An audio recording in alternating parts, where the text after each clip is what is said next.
আসসালামু আলাইকুম এভরিওয়ান। আজকে আবার নতুন একটি রেসিপি নিয়ে এসেছি। রেসিপিটি হলো ফ্রাইড রাইস রান্না করব। তো এর জন্য আমি এখানে নিয়েছি চিনি গুঁড়া চাল। চালগুলো ভালো করে ধুয়ে পরিষ্কার করে নিয়েছি। আর এখানে আমি একটা পাতিলে পানি গরম দিয়েছি। এখন চালগুলো ভালো করে 8 মিনিট মতো আমি সেদ্ধ করে নেব।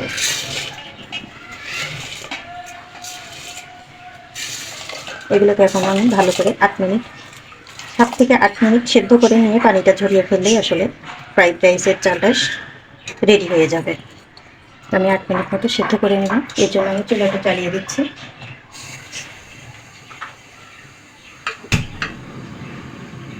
আর এখানে আমি কিছুটা দিয়ে দিচ্ছি সয়াবিন তেল। আসলে এই তেলটা দিয়ে যদি রাইসটা সেদ্ধ করে নেওয়া যায়, তাহলে রাইসগুলো গায়ে গায়ে লেগে যাবে না, ঝরঝরা থাকবে। এই জন্য আমি কিছুটা তেল দিয়ে দিয়েছি সেদ্ধ করার সময়। ভালো করে চালটা সেদ্ধ করে নেব 7 থেকে 8 মিনিট। তো দেখুন চালটা আবার সেদ্ধ হয়ে গিয়েছে। এখন আমি পানিটা ঝরিয়ে নেব। ঝরিয়ে নিলে রাইসটা হয়ে যায়, ফ্রাইড রাইসটা। তো আমি এখন নামিয়ে নিচ্ছি। তো দেখুন রাইসটা আমার পানি ঝরিয়ে নেওয়া হয়ে গিয়েছে। তো কতটা ঝরঝরে হয়েছে দেখতেই পাচ্ছেন। এখন এর মধ্যে আমি কিছুটা সয়াবিন তেল মেখে দেব। অল্প একটু তেল নিয়ে আমি একটু রাইসের উপরে দিয়ে দেবো, যাতে রাইসটা আরও ঝরঝরে হয়ে যায়। একটু গায়ে আমি লাগিয়ে দিচ্ছি। ঠিক এরকম করে পানি ঝরিয়ে একটু ঠান্ডা হয়ে গেলে তেলটা দিয়ে এরকম একটু মেখে নিলে চালটা আরও ঝরঝরা হয়ে যায়। তো এই রাইসগুলো এখন আমি 10 মিনিটের জন্য ডিপ ফ্রিজে রেখে দেবো। এখন রাইসটা একটু ফ্রিজে রেখে ঠান্ডা হয়ে গেলে ফ্রাইড রাইসটা তৈরি করলে কিন্তু একেবারেই ঝরঝরে হয় আর খুবই ভালো হয়। তো এখন আমি ডিপ ফ্রিজে 10 মিনিট রেখে দেবো। তো ফ্রাইড রাইস তৈরি করার জন্য আমি চুলায় একটি প্যান বসিয়ে দিয়েছি মিডিয়াম টু লো হিটে। এখন আমি তেল দিয়ে দিচ্ছি। এখানে আমি ফ্রাইড রাইসের জন্য 2টো ডিম আমি ভেজে নেব।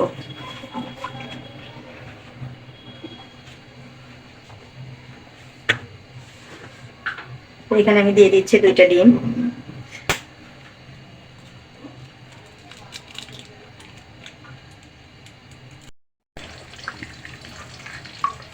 তো 2টো ডিম আমি দিয়ে দিয়েছি তেলের উপরে। এখন ডিম দুটোকে আমি একটু ভেজে নেব ঝুরি ঝুরি করে। সামান্য পরিমাণ লবণ দিয়ে দিচ্ছি। ডিমটা এখন ভেজে নেব আমি।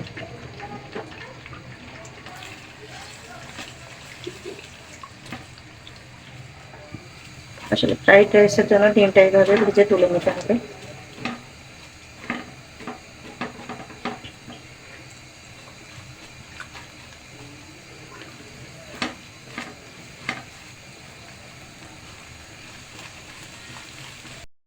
তো ডিমটা আমার ভেজে নেওয়া হয়ে গিয়েছে। এগুলো এখন আমি তুলে নিচ্ছি। ফ্রাইড রাইসের জন্য এইভাবে ডিম দিয়ে আজকে আমি তৈরি করছি অবশ্য ভেজিটেবল এগ ফ্রাইড রাইস। তো এর জন্য আমি ডিমটা আগে ভেজে নিলাম এইভাবে।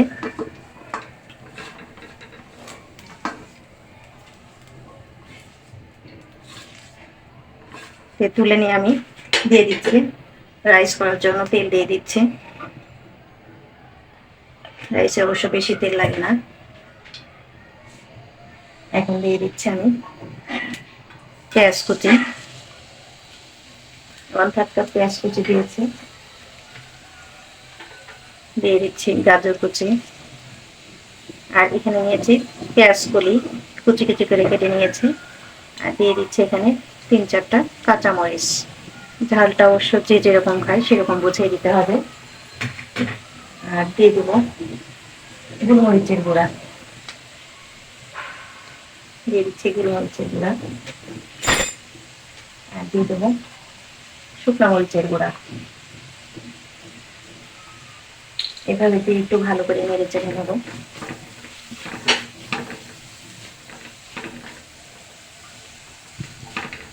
আর ফ্রাইড রাইসটা অবশ্য হাই হিটে রান্না করতে হবে।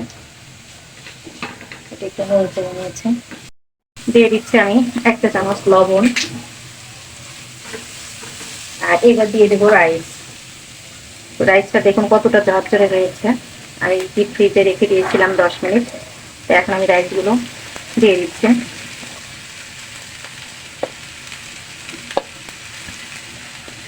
একটু রাইস বেশি নিয়েছি আজকে।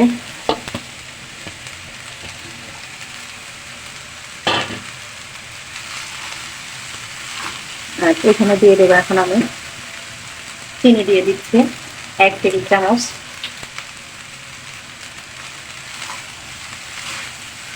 এখন ভালো করে নেড়ে চেড়ে নিতে হবে। এখানে আসলে সবজিটা যে যেরকম পছন্দ করে সেরকম ভাবে দিতে হবে। তো আমার ছেলে ক্যাপসিকাম পছন্দ করে না, এই জন্য ক্যাপসিকামটা আমি দিইনি।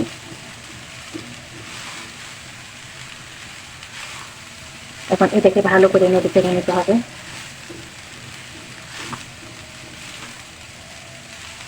রাইসটা যত ঝরঝরা হবে তত ফ্রাইড রাইসটা তৈরি করতে ভালো হবে। আর এখানে দিয়ে দেবো সয়া সস।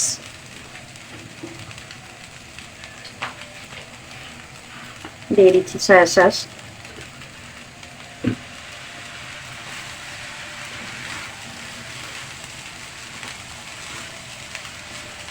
এখন দিয়ে দেবো ডিমগুলো। ভেজে রাখা ডিমগুলো আমি দিয়ে দিচ্ছি এখন।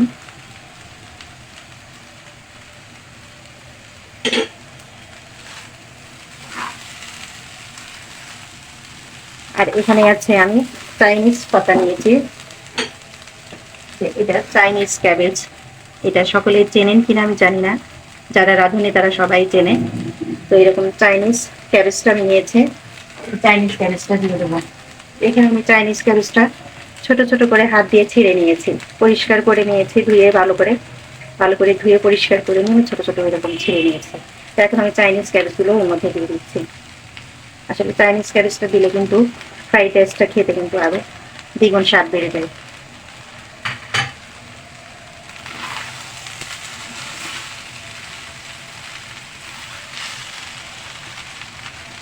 তো এই তো তৈরি হয়ে গেল আমার ফ্রাইড রাইস। এখন আমি এটা পরিবেশন করে আপনাদের দেখাবো। তো আমার তৈরি হয়ে গিয়েছে ভেজিটেবল এগ ফ্রাইড রাইস। আসলে এভাবে এগ ফ্রাইড রাইস ভেজিটেবল দিয়ে তৈরি করলে কিন্তু খেতে অনেক মজাদার হয়। আর আমি যেভাবে রান্না করেছি আসলে অনেক টেস্টি হয় এভাবে। তো এভাবে আপনারা তৈরি করবেন, আশা করি আপনাদের ভালো লাগবে। আর ভালো লাগলে আমাকে কমেন্টস করবেন, আমার পেজের সাথেই থাকবেন। আর আজকে এখানেই শেষ করছি। সবাইকে ধন্যবাদ। আল্লাহ হাফেজ।